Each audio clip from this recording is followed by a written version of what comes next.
नमस्कार। ये आकाशवाणी शिमला है। अब आप पूनम शर्मा से प्रादेशिक समाचार सुनिए। आज के मुख्य समाचार। केंद्रीय मंत्री अनुराग सिंह ठाकुर ने कहा, अगले 5 वर्षों में दुनिया की तीसरी बड़ी आर्थिक महाशक्ति बनकर उभरेगा भारत। शिमला में भाजपा के रोड शो में पार्टी नेताओं ने गिनाई केंद्र सरकार की उपलब्धियां। कांग्रेस पर लगाया चुनावी वायदे पूरा न करने का आरोप। वरिष्ठ कांग्रेस नेता व मुख्यमंत्री सुखविंदर सिंह सुक्खू ने कहा, प्रदेश सरकार मजबूती के साथ पूरा करेगी 5 वर्ष का कार्यकाल। और मुख्य सचिव ने चुनाव तैयारियों को लेकर केलंग में की बैठक, अधिकारियों को दिए जरूरी दिशा निर्देश। अब समाचार विस्तार से।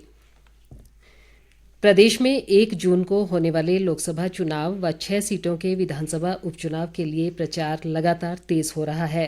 भाजपा के वरिष्ठ नेता व केंद्रीय मंत्री और हमीरपुर से पार्टी उम्मीदवार अनुराग सिंह ठाकुर ने चुनाव प्रचार की कड़ी में आज हमीरपुर में आधा दर्जन से अधिक जनसभाएं की। इस अवसर पर उन्होंने कहा कि आगामी चुनाव के बाद नरेंद्र मोदी सरकार की हैट्रिक में भारत दुनिया की तीसरी आर्थिक महाशक्ति बनकर उभरेगा।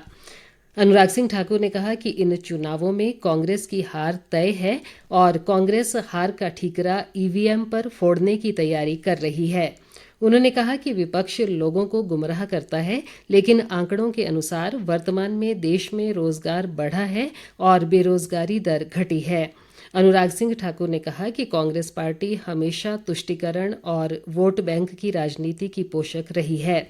उन्होंने कहा कि भाजपा सरकार विकास और विरासत दोनों को साथ लेकर चल रही है, वहीं कांग्रेस और विपक्षी दल दिन रात सनातन के विरोध में खड़े हैं। इस बीच अनुराग सिंह ठाकुर कल दोपहर हमीरपुर में अपना नामांकन दाखिल करेंगे। इससे पहले उनका भोरंज और सुजानपुर विधानसभा क्षेत्रों में कई जनसभाएं करने का कार्यक्रम है। अनुराग सिंह ठाकुर दोपहर बाद बड़सर विधानसभा क्षेत्र के विभिन्न स्थानों पर जनसंपर्क कार्यक्रमों में शिरकत करेंगे। शिमला संसदीय क्षेत्र से भाजपा उम्मीदवार सुरेश कश्यप कल शिमला में अपना नामांकन दाखिल करेंगे। नामांकन से पूर्व भाजपा ने आज शहर के चौड़ा मैदान में रोड शो किया। इस दौरान प्रदेश भाजपा अध्यक्ष राजीव बिंदल, विपक्ष के नेता जयराम ठाकुर सहित अन्य वरिष्ठ नेता मौजूद रहे। अपने संबोधन में राजीव बिंदल ने जहां केंद्र सरकार की उपलब्धियां गिनाई, वहीं कांग्रेस को बेईमान पार्टी करार दिया। उन्होंने कहा कि कांग्रेस सरकार चुनाव में किए गए वायदों को अभी तक पूरा नहीं कर पाई है।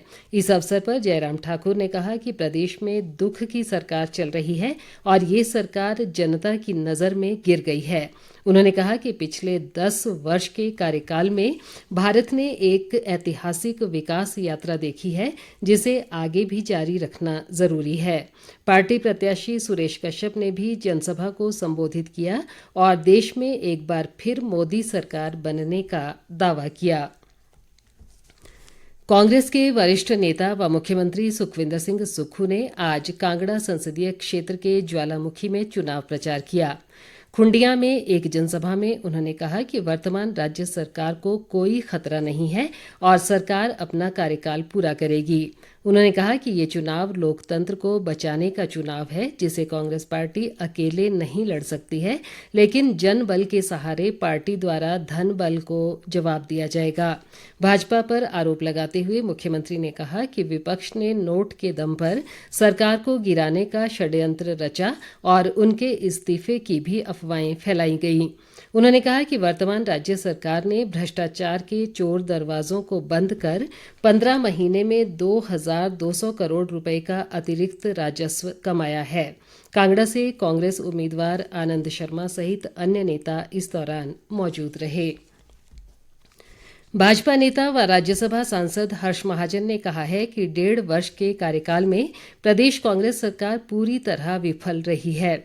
चंबा में आज पत्रकारों से बातचीत में उन्होंने कहा कि सरकार जहां एक ओर आर्थिक तंगी होने का हवाला दे रही है, वहीं सरकार ने फिजूल खर्ची करते हुए कई ओएसडी सलाहकार और सीपीएस नियुक्त किए हैं, जिन पर प्रतिमाह लाखों रुपए खर्च किए जा रहे हैं। उन्होंने आरोप लगाया कि चंबा जिले में भी विकास कार्य ठप हुए हैं और तबादला उद्योग पनपा है। मंडी संसदीय क्षेत्र से कांग्रेस उम्मीदवार विक्रमादित्य सिंह ने कहा है कि यदि वे सांसद बनते हैं तो रामपुर में एक मेडिकल कॉलेज खोलना उनकी प्राथमिकता रहेगी। रामपुर विधानसभा क्षेत्र में विभिन्न स्थानों पर जनसंपर्क अभियान के दौरान उन्होंने कहा कि मंडी को एक आदर्श संसदीय क्षेत्र बनाने के लिए हर संभव प्रयास किए जाएंगे। विक्रमादित्य सिंह ने कहा कि उन्होंने हमेशा दलगत राजनीति से ऊपर उठकर प्रदेश के विकास कार्यों व अपने विभाग की कार्यप्रणाली में तेजी से सुधार का कार्य किया है। कांगड़ा जिला 18 से 19 वर्ष की आयु के युवाओं का नाम मतदाता सूची में दर्ज करने में पूरे प्रदेश में अव्वल रहा है। जिले में इस आयु वर्ग में 32,369 नए मतदाताओं के नाम मतदाता सूची में जोड़े गए हैं। इसी तरह प्रदेश में बीते 31 दिसंबर से 4 मई के बीच 18 से 19 वर्ष की आयु के 92,136 नए मतदाताओं के नाम सूची में शामिल किए गए हैं। जिला निर्वाचन अधिकारी व उपायुक्त हेमराज बैरवा ने बताया कि जिले में मतदान प्रतिशत बढ़ाने पर विशेष ध्यान दिया जा रहा है। लोकसभा चुनाव के चौथे चरण में कल 9 राज्यों और एक केंद्र शासित प्रदेश की 96 सीटों के लिए वोट डाले जाएंगे। निर्वाचन आयोग के अनुसार चौथे चरण में कुल 1,717 उम्मीदवार चुनाव मैदान में हैं। इस चरण में 1,92,000 मतदान केंद्रों पर 19 लाख से अधिक चुनाव कर्मी तैनात किए जाएंगे।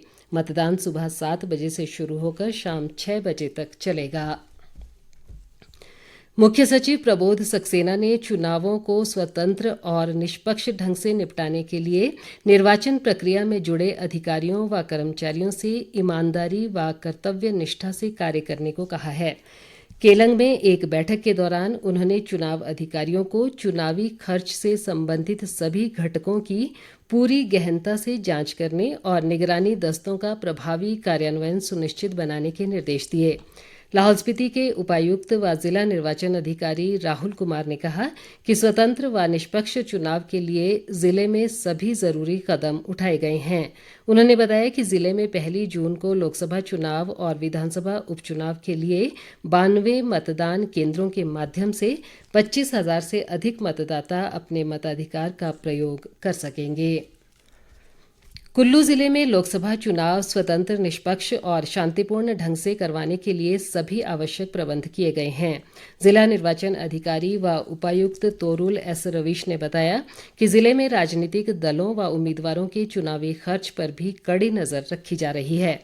उन्होंने कहा कि सोशल मीडिया पर फेक न्यूज़ और तथ्यहीन व गलत सूचनाएं फैलाने पर नियमानुसार कार्रवाई अमल में लाई जाएगी। प्रदेश के अन्य जिलों सहित सोलन में भी मतदाताओं को जागरूक कर उन्हें मतदान के लिए प्रेरित किया जा रहा है। उपायुक्त व जिला निर्वाचन अधिकारी मनमोहन शर्मा ने कंडाघाट के बगेटू गांव में शतायु मतदाता को सम्मानित कर वोट के लिए घर घर आमंत्रण व हस्ताक्षर अभियान शुरू किया। उन्होंने नागरिकों, विशेषकर युवाओं से लोकतंत्र के इस महापर्व में बढ़ चढ़कर भाग लेने का आह्वान किया।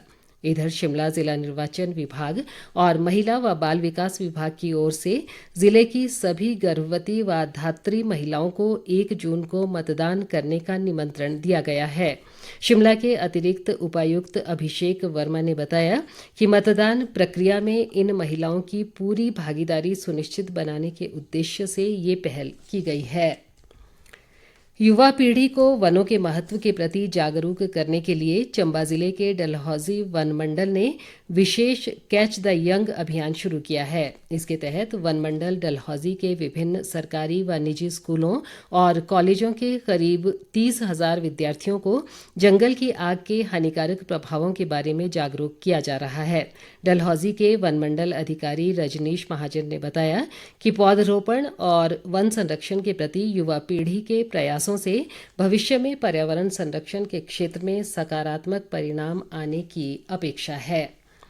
सर्वोच्च न्यायालय में लंबित मामलों के त्वरित निपटारे के लिए 29 जुलाई से 3 अगस्त तक सर्वोच्च न्यायालय में विशेष अदालत लगाई जाएगी। यदि कोई व्यक्ति अपने लंबित मामले का त्वरित निपटारा चाहता है तो वह इस विशेष अदालत में मामला लगवा सकता है।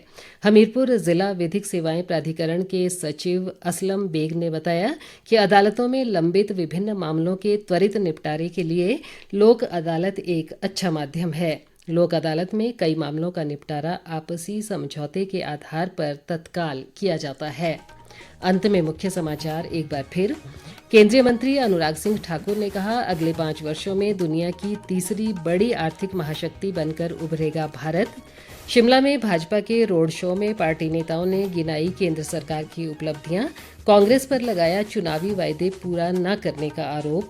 वरिष्ठ कांग्रेस नेता व मुख्यमंत्री सुखविंदर सिंह सुक्खू ने कहा, प्रदेश सरकार मजबूती के साथ पूरा करेगी 5 वर्ष का कार्यकाल। और मुख्य सचिव ने चुनाव तैयारियों को लेकर केलंग में की बैठक, अधिकारियों को दिए जरूरी दिशा निर्देश। इसी के साथ ये समाचार बुलेटिन समाप्त हुआ। नमस्कार।